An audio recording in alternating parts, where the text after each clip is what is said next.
शिवाय नमस्तुभ्यं। ये शिव कृपा, शंकर की उदारता, ये शिव करुणा।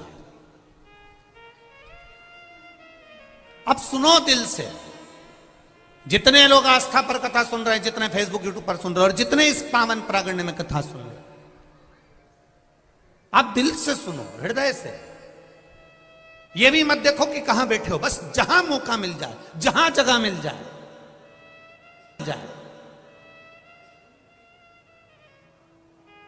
एक काशी के एक भक्त की कथा आती है जिसका नाम भोला था। माता पिता थे, आंखों से अंधा बेटा ने जन्म ले लिया था। अब आंख से अंधा बेटा घर में जन्म ले लिया, एक ही लड़का, और वो भी आंख से अंधा। मां भी रोती थी और पिता भी रोते थे कि बेटा ने भी जन्म लिया तो आंख से अंधा है। नहीं है इसके, अंधा ही है।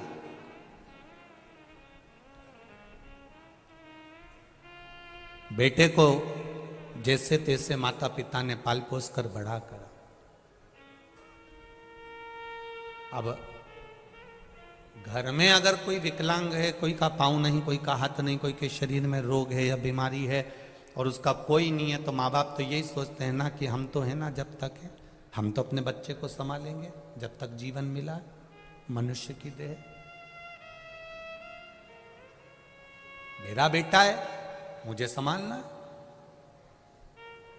अंधे बेटे को, जिसका नाम उन्होंने काशी में भोला रख दिया था, उस भोला को वो संभाल रहे। हमारा सनातन धर्म बड़ा विचित्र बात कहता है, ना अंधे को देखकर कभी हंसना है, ना लूले को देखकर कभी हंसना है, ना अपंग को, ना कोई का हाथ पांव, किसी के नेत्र, कुछ भी तकलीफ में हमें कभी नहीं हंसना।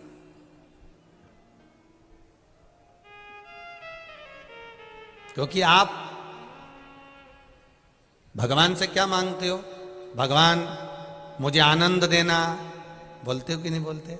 भगवान मुझे खूब खुशियां देना।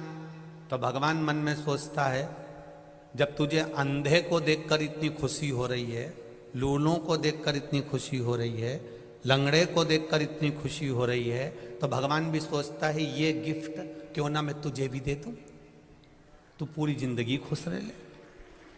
ना तो हमें किसी अंधे को देखकर हंसना है, ना किसी विकलांग को देखकर, ना किसी कमजोर को देखकर, ना कोई शरीर से बहुत मोटा है, बहुत तगड़ा है, हमें उसको देखकर भी नहीं हंसना। कोई बहुत तुबरा है, उसको देखकर भी हमें नहीं हंसना।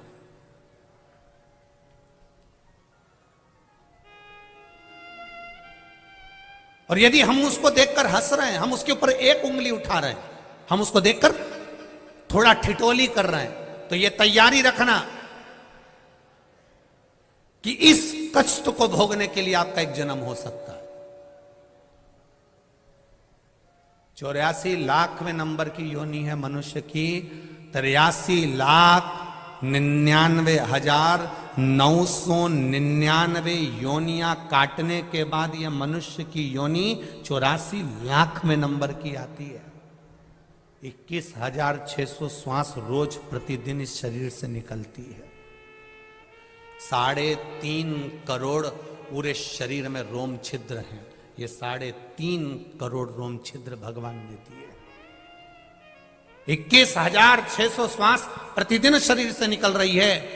83,99,999 योनियां छोड़ने के बाद मनुष्य की देह मिलती है। और वह मानव की देह अगर हमने केवल निंदा में, बुराई में, चुगली में, गलत कार्य में निकाल दिया तो हमारा जीवन व्यर्थ है। फिर उस जीवन का कोई महत्व नहीं है जो शिव जी ने दिया। करो भजन, घर से भी आओ, और किसी के पास में पैसा नहीं है, वो के मेरा मन बहुत करता है कथा में जाने का, पर इतनी दूर हो, मेरे पास ऑटो का किराया नहीं, भगवान ने मुझे दिया है, तू बैठ मेरे साथ में। हो सकता है ये 10 रुपए मेरे कहीं मेडिकल में लगने वाले होंगे, डॉक्टर में लगने वाले होंगे, तो 10 रुपए में तुझे ले जाकर कथा सुना दूं। इससे बढ़कर सुख और क्या होगा? घर से खाली गाड़ी आ रही है, पड़ोसन से पूछ लो चल रही है कथा में, रिश्तेदारों से पूछ लो कथा में चल रहे हो, हम जा रहे हैं कानपुर में कथा सुनने, कल्याणपुर में कथा चल रही है, हम कथा को सुनने के लिए जा रहे हैं, कथा श्रवण करने जा रहे हैं। चित्त से आनंद से कथा को सुनना है। हमको यहाँ दिखावा नहीं करना है। आपके कानपुर में बहुत कथा होती है, कानपुर वासियों को मेरा नमन है। बहुत बड़े बड़े रूप में कथा होती है, उनको भी नमन है। पर यहाँ जो कथा हो रही है, यहाँ श्रोता नहीं बैठा हुआ है।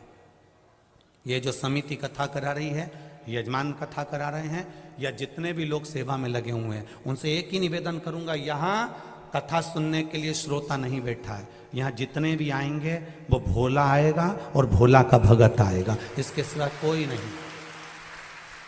जो शंकर का प्रिय है, जो शिव का प्रिय है, वही यहाँ पहुंचने वाला, उसके सिवा कोई नहीं पहुंचने वाला। ये तो संबंधों की बात है। किसी के यहाँ शादी होती है, अभी शादी का सीजन चल रहा है, बोलो री जी जी सही है कि गलत है? खूब शादी का सीजन चल रहा है। किसी की बहन के यहाँ शादी, किसी के काका जी के शादी, किसी के मामा जी के शादी, किसी की बुआ जी के यहाँ शादी। तो जिसके रिश्तेदार के यहाँ शादी है तो रिश्तेदार को जाना पड़ेगा। जिसके जैसे संबंध होते हैं वो शादी में वैसा ही पहुंचता है। अब उनका संबंध वहां शादी में था तो वो शादी में चले गए। आपका संबंध महादेव से था, इसलिए यहां आ गए। ये तो संबंधों की बात है। ये तो आपका संबंध कैसा है ये मालूम पड़ता है कि संबंध कहां नहीं बढ़ा है, कहां पहुंचे हो आप। भोला की आंख नहीं है, भोला आंखों से अंधा है। पर माता पिता ने विचार करा कि मेरा बेटा आंखों से विहीन है, इसके जीवन में हमें कुछ अच्छा कर देना चाहिए, इसके जीवन में हमें कुछ अच्छा करना है।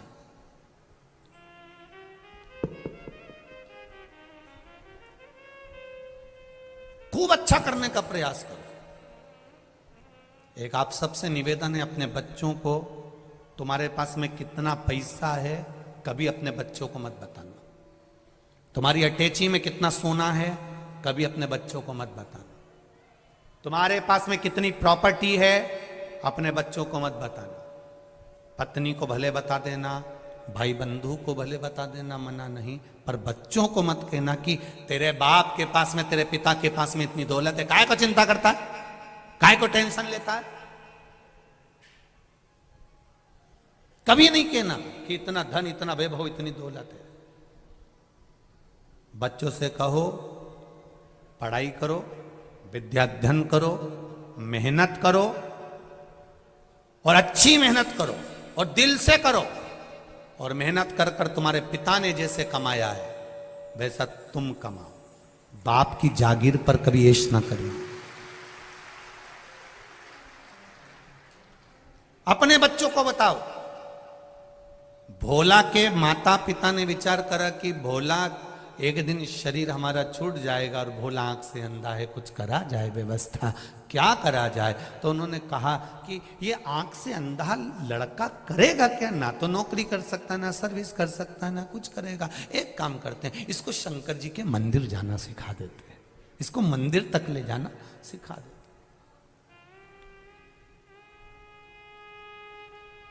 बस इतना बहुत है। वो भोला के माता पिता ने अपने बच्चे को मंदिर तक जाना सिखाया। आप में से कितनी माताएं बैठी हैं जो अपने बच्चे से रोज कहती हैं कि बेटा एक लोटा पानी भरकर मंदिर चले जाया कर। हाथ उठाओ जरा, सभी हो, जय हो, रख लो जी हो, प्रणाम, बहुत बढ़िया।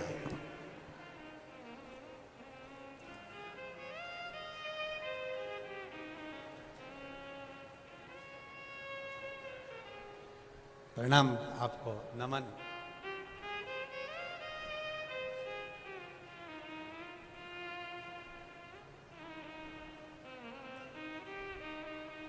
होना चाहिए।